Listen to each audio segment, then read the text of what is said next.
En primer lugar, me gustaría comenzar valorando los últimos acontecimientos y las últimas informaciones que hemos conocido respecto de miembros del Ejecutivo del Gobierno de España, del Gobierno del señor Sánchez, porque tras las últimas informaciones sobre la ministra de Justicia, desde el Partido Popular creemos que ahora más que nunca España no merece un gobierno que mienta, que le mienta a los españoles. Creo que es momento de pedirle al Gobierno que respete a los españoles, que respete a los ciudadanos, y la mejor forma de respetar a los ciudadanos es darles la voz. Es convocar elecciones para que los españoles opinen si la moción de censura del señor Sánchez es una forma legítima de llegar al poder, con aquellos que quieren romper España, para que los españoles opinen si el gobierno del señor Sánchez representa o no el sentir mayoritario de los españoles, si es normal que a los 3 días dimita un ministro, que a los 3 meses dimita una ministra y que hoy esté en tela de juicio la continuidad de la propia ministra de Justicia.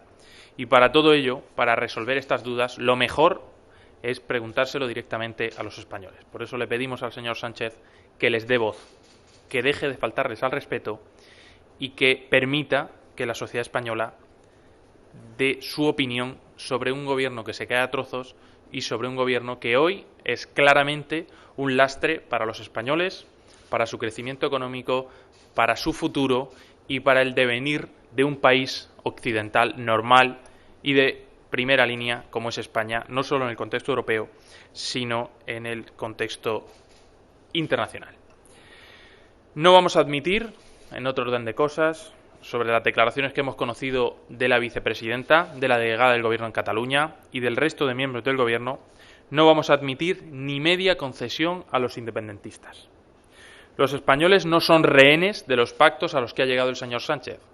El rehén es el señor Sánchez, que responda a él personalmente, pero que no ponga como moneda de cambio el futuro de los españoles, porque el nulo respeto a los procedimientos judiciales es ya preocupante en este gobierno. Hablan de indultos cuando ni siquiera hay condena. Hablan de poner fin a la prisión preventiva sin ni siquiera conocer los tiempos judiciales. Y lo hacen, lógicamente, para presionar al sistema judicial, para presionar a los jueces y que no les arruinen la nefasta estrategia de apaciguamiento. En política, los gestos y las palabras importan. Por eso, que la vicepresidenta del Gobierno aparezca en una portada criticando la situación de unos presos y pidiéndole al juez lo que tiene que hacer, pues no solo demuestra el poco respeto de la vicepresidenta, sino que además pone de manifiesto lo caro que lo caro que nos está saliendo este gobierno a todos. En ese viaje por las Américas del presidente Sánchez, se ha refugiado allí para no tener que dar explicaciones de todos esos escándalos que rodean hoy su gobierno, y en ese lenguaje vacío, superficial, en ese lenguaje de artificio al que nos tiene ya muy acostumbrados, apeló a la empatía en política. Pues yo al señor Sánchez le pido que tenga empatía, empatía con los policías y guardias civiles, empatía con los jueces, empatía con las familias que son sistemáticamente acosadas en Cataluña y fuera de ella, empatía hacia los padres a los que han secuestrado su libertad, empatía, en fin, hacia el orden, la Constitución y la convivencia en Cataluña. Esa es la empatía que yo le pido hoy al señor Sánchez, porque esta lluvia que está lanzándonos el señor Sánchez, que quiere empapar a todo el sistema, ¿quién cree que es la vicepresidenta del Gobierno para decir que sería ilógico que unos presos continuaran en la cárcel, que unos políticos presos que han quebrantado la ley según la justicia continuaran en la cárcel? ¿Por qué dice que es ilógico la vicepresidenta? ¿Qué pasa? ¿Que lo contrario sería ilógico? ¿Es la justicia ilógica en España? Si según la vicepresidenta lo lógico es que salgan, está acusando a los funcionarios, a los jueces, a los constitucionalistas de este país de no hacer su trabajo, y encima tienen la desfachatez de decir que no están presionando a nadie. Lo que les falta al Gobierno, lo único que le queda al Gobierno por hacer hoy en este tema, es levantar una pancarta pidiendo la libertad de los presos y ponerse un lazo amarillo en la solapa. ¿Cuánto va a tardar el señor Sánchez en colocarse un lazo amarillo, él y todo su Gobierno? ¿Cuánto va a tardar en seguir avanzando en esa deslegitimación del Gobierno de España y en ese chantaje al que le tienen sometido. Entre la delegada, la vicepresidenta, el ministro Ábalos, que nunca falta a su cita, y la ministra Batet, están protagonizando la que probablemente sea la campaña de presión contra la justicia en nuestro país más vergonzante de los últimos años. Pero claro, las deudas de la moción de censura les acucian y sobre todo están pidiendo ya esa contrapartida para aprobar cuanto antes unos presupuestos imposibles que hoy hemos conocido que han encontrado la oposición de la mesa del Congreso. Qué desafortunado ha sido la comparación del señor Sánchez con Quebec, comparando a Cataluña con Quebec. Qué desafortunado ha sido porque en Quebec las empresas que se fueron, las empresas que abandonaron esa tierra, que la hacían próspera y que hoy es menos próspera precisamente porque se fue condescendiente con ese proceso, ya no han vuelto. No han vuelto a ese territorio. Qué desafortunado. Y se nos ha pasado también la última rectificación del señor Sánchez, que votó que no, que se opuso al Tratado de Libre Comercio, al CETA, con Canadá, cuando él era diputado, cuando él pertenecía al Partido Socialista y se estaba debatiendo esta cuestión, y hoy, en tierras canadienses, ha dicho que no le parece mal, que está a favor, que lo va a impulsar el Tratado de Libre Comercio entre España y Canadá. La rectificación del día nos llega desde el otro lado del Atlántico. Y una prueba más de lo desarbolado de este gobierno es que el presidente dedica mucho tiempo a ser el intérprete de sus miembros. La delegada del gobierno habló de indultar a los presos y el presidente tuvo que interpretar sus palabras contando un poco que lo de la delegada era una reflexión. Por tanto, y termino con esto, el Partido Popular no va a tolerar que este gobierno vaya y deshaga. No vamos a pasar ni una al señor Sánchez con el proceso independentista. Nos va a tener enfrente en todas las instituciones en las que el Partido Popular tenga representación y, por tanto, en ese sentido, estamos avanzando en nuestra propuesta que incluirá, nuestra propuesta legislativa, no solo la prohibición para que se impida al Gobierno indultar a los posibles condenados en cualquier momento de la historia por los delitos de rebelión y sedición, sino que también estamos trabajando para avanzar en nuestra propuesta de incluir nuevos tipos penales como el de la convocatoria ilegal de referéndum. Sobre la cuestión de presupuestos y economía, pues aún no se ha enterado el Gobierno, o quizás sí, y por eso precisamente están cambiando de postura, que la soberanía nacional reside en las Cortes Generales, es decir, Congreso y Senado. Pero como el Senado les estorba, van a intentar saltárselo. Vamos a tener a nuestros senadores dispuestos, preparados, para que si el Gobierno decide abandonar a los independentistas y quiere aplicar el 155, ahí estarán los votos del Partido Popular. Pero si el Gobierno decide echarse en manos de los independentistas, ceder a su chantaje, intentar aprobar unos presupuestos sin la mayoría del Senado, ahí estará también el Partido Popular para dar la batalla. Tiene dos caminos, el de la razón, el de las cuestiones de Estado, el del futuro de España, o echarse en brazos de los que quieren romperla. Por tanto, me quedo con esta última cuestión. Espero que después de que la mesa del Congreso haya eliminado la posibilidad del señor Sánchez de avanzar en esta línea totalitaria, de evitar que las cámaras se pronuncien en su conjunto, que es donde reside la soberanía nacional, espero que el señor Sánchez reflexione y piense si puede seguir llevando a un país en el que los ministros se caen conforme pasan los meses, en el que su credibilidad se cae a trozos y en el que se ha convertido ya en un lastre para España, que es el presidente junto con todos sus ministros. Espero que reflexione y que dé cuanto antes la voz a los ciudadanos. Y sin más, quedo a vuestra disposición.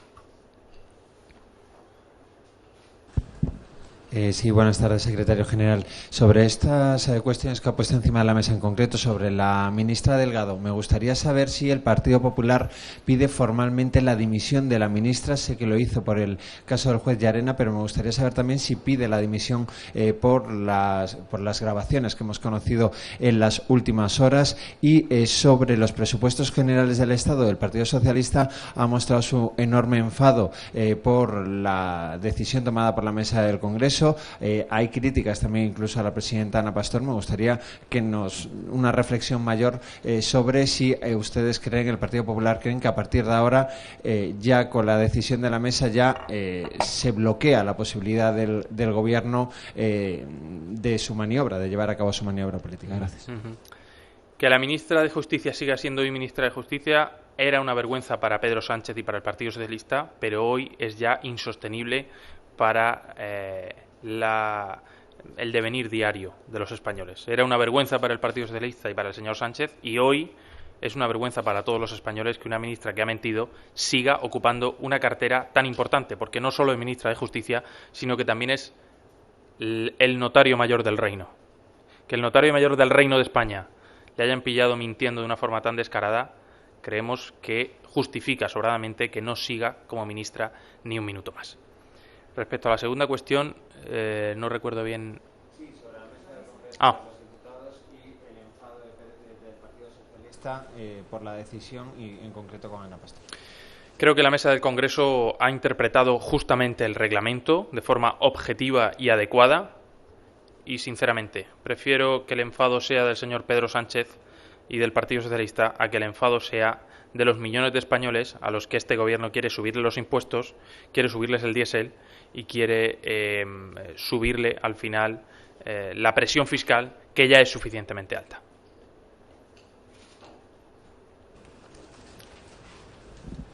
Hola, ¿qué tal? Dice usted que España no merece un gobierno que le mienta y le pide que convoque elecciones. No sé si el Partido Popular se ha planteado presentar una moción de censura contra el señor Sánchez. Gracias. El señor Sánchez debería de presentar una moción de censura contra sí mismo. Los mismos argumentos que él utilizó para presentar una moción de censura, elevados a la enésima potencia, son los que justificarían que hoy cualquier grupo presentase una moción de censura contra él, e incluso los propios miembros del Partido Socialista, si dejaran de observar por un momento y dejaran de pensar que los miembros del Ejecutivo son miembros del Partido Socialista, objetivamente deberían de presentar ellos mismos una moción de censura como la que presentaron hace muy poco, porque los motivos sobrados que hay hoy encima de la mesa contra la gestión, contra el desarrollo normal del Ejecutivo, contra el programa inexistente de gobierno, justifican sobradamente el que este gobierno salga de una vez por todas. Cada día que pasa y con Sánchez en la Moncloa, la credibilidad de España, la credibilidad del gobierno se hace menor, y los españoles no pueden seguir soportando un gobierno como este, que debilita nuestra posición internacional, nuestra posición interna, y deja que España y hace que España deje de ser ese país confiable que creaba empleo hasta hace muy poco. Hola, buenas tardes. Quería saber, por un lado, si el PP tiene previsto tomar algún tipo de iniciativa parlamentaria o de cualquier otro tipo para que la ministra de Justicia dé explicaciones sobre sus relaciones con el excomisario Villarejo. Y, en segundo lugar, no sé si ya la decisión de la mesa sobre la famosa enmienda que eliminaba el veto del Senado a la Ley de Estabilidad Presupuestaria es el final del camino, o es posible que haya otras vías de tipo parlamentario con las que el PSOE intente sortear esta decisión de la mesa. Gracias. Están intentando aprobar unos presupuestos que ni siquiera conocemos. Están intentando llevar a cabo un desarrollo presupuestario que no nos han puesto encima de la mesa, porque nuestras líneas rojas son no a la subida de impuestos, no a la subida del diésel, no a la subida de los impuestos a las familias, incremento de las desgravaciones por inversiones para atraer fondos extranjeros que puedan crear empleo, facilitar la creación de empleo. Esas son nuestras exigencias. ¿Por qué no nos enseñan los presupuestos ni siquiera para intentar obtener el apoyo del Partido Popular? Porque no llevan absolutamente nada de esto. Porque las exigencias de Podemos van en otro sentido. Subir impuestos, masacrar a las familias, convertir a España en un infierno fiscal. Y por eso no lo traen. Lo que intentan primero es conseguir asegurarse un medio mediante el cual aprobar los presupuestos y luego aprobarlos con la ayuda de sus socios. Y en segundo lugar, la ministra Delgado va a tener que dar explicaciones. Va a tener que hacerlo en el Senado, donde en la sesión de control vamos a preguntar al Gobierno por este asunto. Va a tener que darlas también en el Congreso, donde vamos a preguntar por este asunto. y va a tener que darlas también, creo, en los medios de comunicación, porque si no me equivoco, hoy se han suspendido las convocatorias para dar explicaciones por parte del Partido Socialista y esperemos que no ocurra como en sus elementos o temas que han ocurrido en el pasado, ¿no? Que cuando hay un problema el Gobierno se esconde. Que deje de esconderse el señor Sánchez, que dé la cara, que para eso es presidente del Gobierno, que para eso ha nombrado a los ministros. A esto se viene de forma voluntaria. Y si no quiere dar explicaciones, que se marche y nos haga un favor a todos, porque la situación que ahora mismo tiene el señor Sánchez en su gobierno es insostenible. Luego, para utilizar los medios aéreos tiene menos reparo, pero para dar explicaciones hay que ver lo que le cuesta al señor Sánchez. Buenas tardes, señor García Egea. Este fin de semana hemos asistido a declaraciones de miembros del Gobierno, la delegada del Gobierno en Cataluña, hablando, bueno, pues sobre, por un lado, del tema de que serían los indultos y serían o no convenientes. Por otro lado, otro tema diferente, la de los presos, la situación preventiva de los presos del Procés. ¿Han analizado a qué obedece esto? Si es solo que necesitan imperiosamente ese apoyo del PDeCAT a los presupuestos generales del Estado o incluso va más allá. Y luego, por otro lado, esta semana hay un pleno importante en Andalucía. La presidenta pues quiere hacer anuncios de blindaje de pensiones, etcétera, etcétera. ¿Cree usted que estamos en las últimas horas antes de que la presidenta de Andalucía, si lo han analizado, convoque un adelanto electoral? Gracias. Pues es evidente que el señor Sánchez es rehén de los que le hicieron presidente y además es un rehén voluntario, es un rehén que está haciendo que todos los españoles paguemos una factura altísima, no solo a nivel de credibilidad, sino también de debilitamiento de nuestras instituciones, de insulto a los jueces y fiscales, de insulto a las fuerzas y cuerpos de seguridad del Estado. No sabemos cómo va a celebrar el señor Sánchez el 1 de octubre. No sabemos el día 1 de octubre qué es lo que va a hacer el señor Sánchez. Si se va a poner a celebrar con los independentistas o se va a poner junto al Partido Popular para hacer frente a aquellos que quieren romper España. No sabemos si el señor Sánchez va a soplar las velas del 1 de octubre con el señor Torra y el señor Puigdemont o va a venir con el Partido Popular a sumarse a las iniciativas de reforzamiento institucional que estamos planteando en todos y cada una de las cámaras representativas. Y en segundo lugar, con respecto a las elecciones, bueno, podía aprovechar y que entre Susana Díaz y Pedro Sánchez podrían marcharse ambos el mismo día. Podrían, dejar a la señora Susana Díaz la región con más paro de toda Europa, con mayores recursos, con mayor riqueza, con mayores oportunidades. Podría abandonar ya ese régimen socialista al que nos tiene acostumbrados, que mantiene la pobreza más absoluta en Andalucía con respecto a los indicadores europeos, y podría aprovechar también el señor Sánchez para hacer las maletas, firmar la convocatoria de elecciones y firmar también, por tanto, su salida a la Moncloa.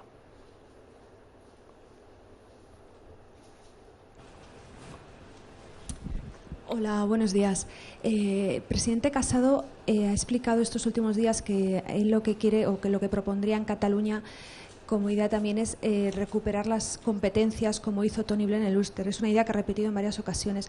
El anterior gobierno de Mariano Rajoy estudió esa posibilidad y algunos apuntaban que era anticonstitucional. Quería saber si ustedes han pedido un informe jurídico para saber que eso se podría hacer sin salirse de la Carta Magna actual. Y por otro lado, respecto a la enmienda de la ley presupuestaria, el Gobierno quiere modificar la senda del déficit para no tener que hacer un ajuste de más de 6.000 millones.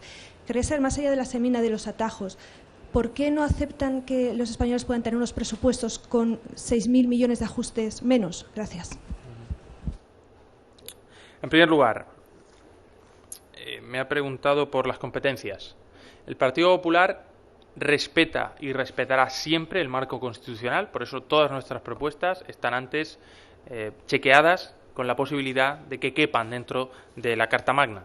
Es decir, la competencia es una competencia cuya gestión está transferida a las comunidades autónomas, pero la competencia educativa debe ser una competencia de Estado. Por eso todas nuestras propuestas estamos yendo en la línea de unificar todo el sistema educativo a un sistema nacional, es decir, que los profesores se prestigien a través de una oposición a nivel nacional, que se imponga o que se establezca la figura del MIR educativo, el DIR, que estaba también contemplada en leyes anteriores, que los currículos y que las materias comunes se establezcan a nivel nacional, pero que la Administración, al igual que ocurre también en la Administración de Justicia, es decir, el pago a los profesores, el pago a los jueces en algunas comunidades donde está transferida, se va a seguir haciendo a nivel autonómico. Nosotros lo que proponemos es que en ese marco de que las comunidades autónomas administran la educación, la sanidad y algunas otras cuestiones, que los marcos comunes en toda España sean para todos igual.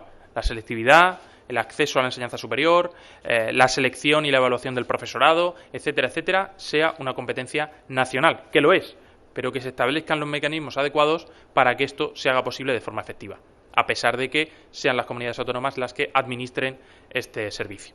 Y en segundo lugar, me ha preguntado por los ajustes y por el posible incremento de gasto, ¿no? Si ese incremento de gasto se hace a costa de subir los impuestos, tendrá siempre la oposición del Partido Popular. Nosotros no creemos, como sí cree la ministra, y de hecho el miércoles vamos a hacer una pregunta al respecto. La ministra Calviño ha dicho que ahora es el momento de subir los impuestos a los españoles. No podemos estar más en desacuerdo. Ahora es el momento de bajar los impuestos a los españoles, porque en Irlanda, en Reino Unido, en Estados Unidos, cuando se han bajado los impuestos se ha recaudado más. Por eso estamos totalmente en contra de los planes del Gobierno de incrementar el gasto por la vía del incremento de los impuestos. Si se incrementa el gasto y si se incrementa la recaudación, será siempre por la vía del descenso de los impuestos. Sentémonos a ver qué impuestos bajamos, a ver si podemos bajar sociedades al 20% y a partir de ahí hablaremos de desbloquear los presupuestos. Sí, hola, señor García Egea. Hoy en El Español hemos contado cómo el presidente Sánchez, mientras escribía su tesis doctoral, intentó mediar en la venta de un banco en Ucrania. Me gustaría saber qué le parece a usted este perfil del presidente, hasta ahora desconocido, y sobre todo, usted que tiene una tesis, ¿es compatible escribir una tesis con esta labor de intermediario? Gracias.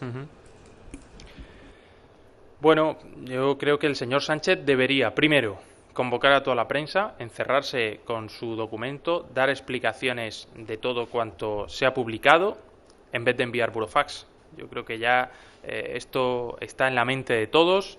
No se puede estar cancelando ruedas de prensa continuamente y no se puede estar dejando a oscuras a los ciudadanos ante un asunto tan grave como este, ¿no? Se está poniendo en tela de juicio la honorabilidad del presidente. Quizá al presidente le dé igual, como Pedro Sánchez, pero el presidente del Gobierno no puede estar en tela de juicio continuamente su honorabilidad y que algunos de sus socios le llamen cutre, porque España no merece un presidente del Gobierno al que llamen cutre mientras él permanece callado, creo.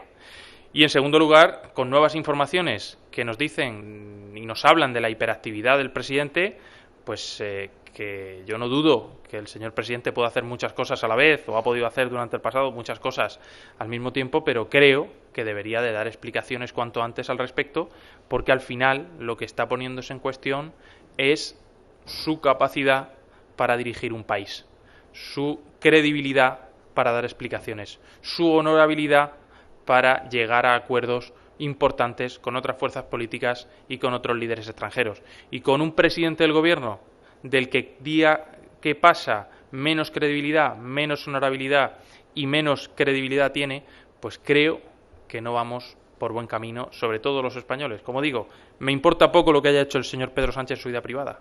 Me importa absolutamente nada.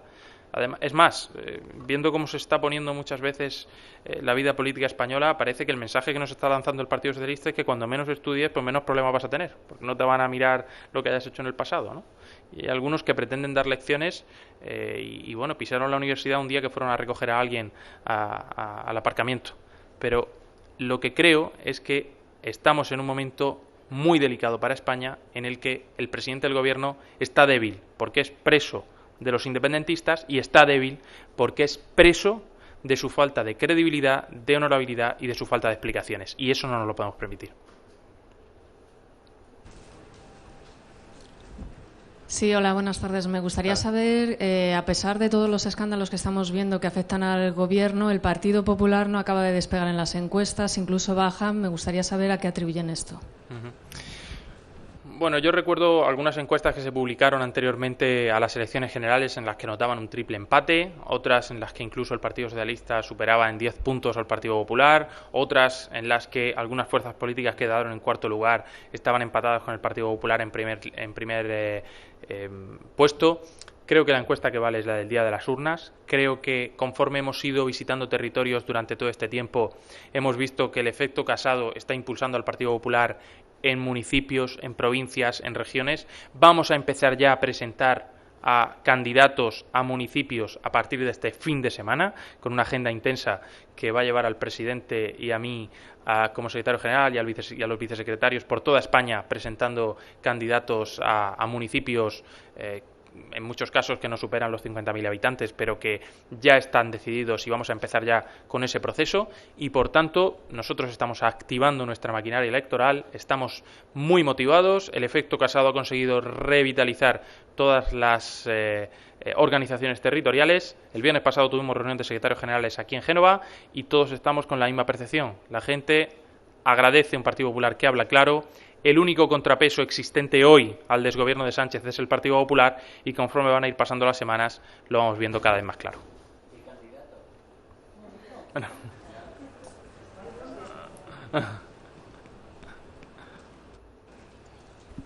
Buenos días, secretario general. Buenos días. Quería preguntarle por la amenaza, lo que dicen desde algunos actores del PSOE, la posibilidad de reprobar a la presidenta del Congreso, si eso es posible por la vía del reglamento, si se recoge.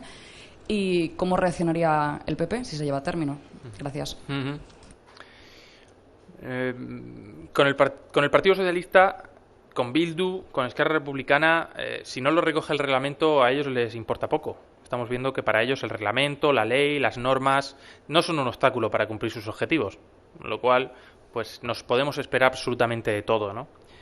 Entiendo que en España, si eso ocurre, si ellos se plantean hacer eso, pues tendrían que acabar reprobando al 70, al 80, al 90% de los españoles, que son los que están en contra de que el Partido Socialista siga haciendo lo que está haciendo, siga secuestrando las instituciones, siga siendo rehén de los independentistas.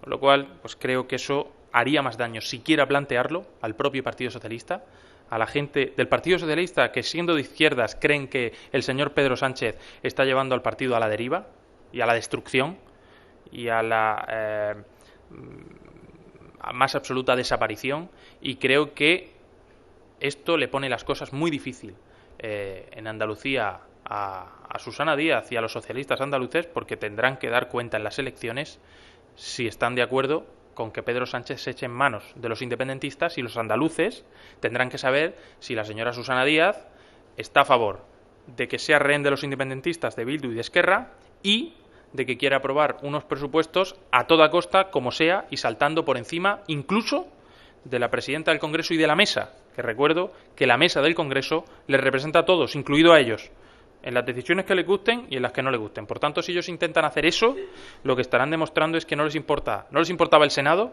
pero es que ahora tampoco les importa el Congreso.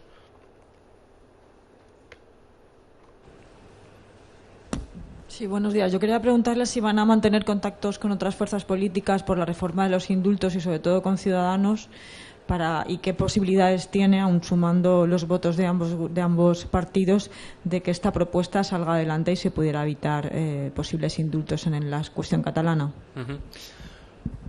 Misteriosamente, el Partido Socialista mantiene oculta una enmienda del Partido Popular en este sentido, en la Comisión de Justicia, mantiene parada la tramitación de dicha enmienda, y por eso nosotros en la proposición de ley que vamos a registrar incluimos agravantes de varios tipos penales y la inclusión de la pena por convocatoria ilegal de referéndum, además de contemplar esta posibilidad de prohibir los indultos para este tipo de delitos. Por tanto, lo que vamos a hacer a partir de ese momento es remitirlo al resto de fuerzas políticas, saber cuál es la opinión favorable o no del resto, y de esta forma pues vamos a empezar a hablar claro. Yo creo que una de las cuestiones que los españoles achacan a la clase política es que no sabe claro.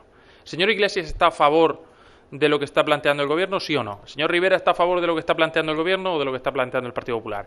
Los señores del PNV están a favor de lo que ha hecho el señor Pedro Sánchez, que es presidente del Gobierno, gracias a sus votos, o no? Eso es lo que yo creo que hoy pretenden los españoles de la clase política, que se hable claro y que se explique si están o no de acuerdo con lo que cada partido plantea. Por eso hemos planteado esto, vamos a remitirlo al resto de fuerzas políticas y esperamos contar con los votos favorables de la mayoría del Congreso. Y el que no vote a favor de esto, pues tendrá luego que explicarlo en su territorio. Me estoy acordando en este momento pues del diputado, por ejemplo, de Nueva Canaria, o de los diputados de UPN, o de los diputados de Coalición Canaria.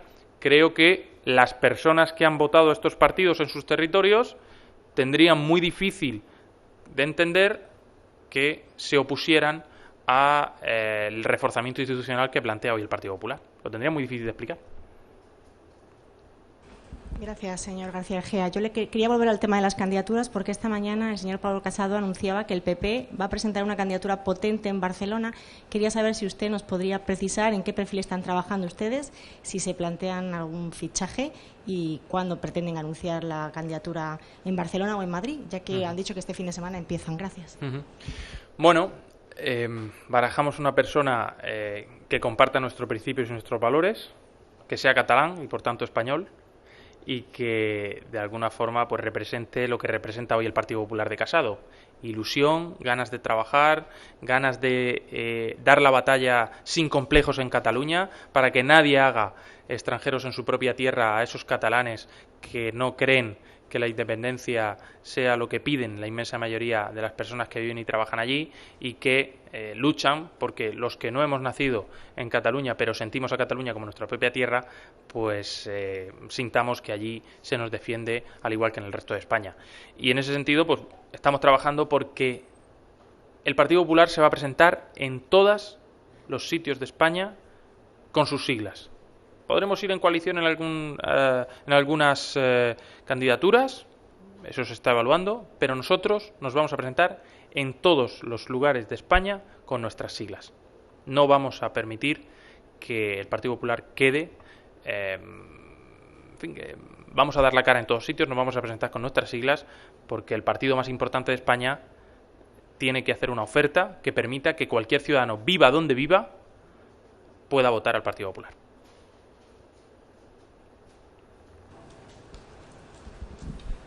Buenas tardes. Al hilo de la pregunta de la compañera sobre las encuestas, 20 Minutos publica hoy una encuesta en la que la diferencia entre el PSOE y el Partido Popular es casi de 5 puntos. Mi pregunta es, ¿hasta qué punto creen ustedes que la decisión de la Fiscalía del Supremo sobre el caso del máster de Casado les refuerza con los votantes, no solo internamente, sino también hacia los votantes? Gracias.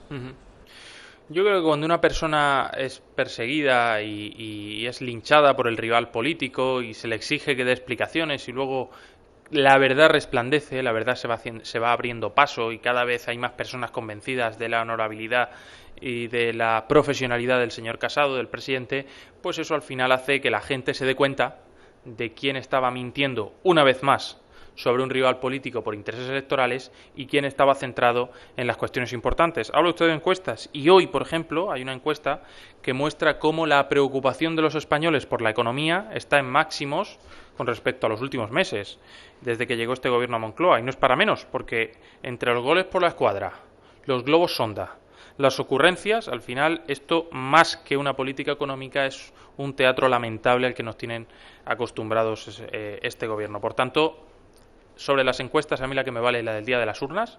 Creemos que el presidente Casado no está ocupado ni un minuto en estas cuestiones de los ataques personales y de los ataques a su credibilidad, porque el señor Casado lo que hace es justo lo que no hace el señor Sánchez, que es dar explicaciones, dar ruedas de prensa, bajar a esta sala, atenderles en cualquier acto y mirar a todo el mundo de frente. Muchas gracias.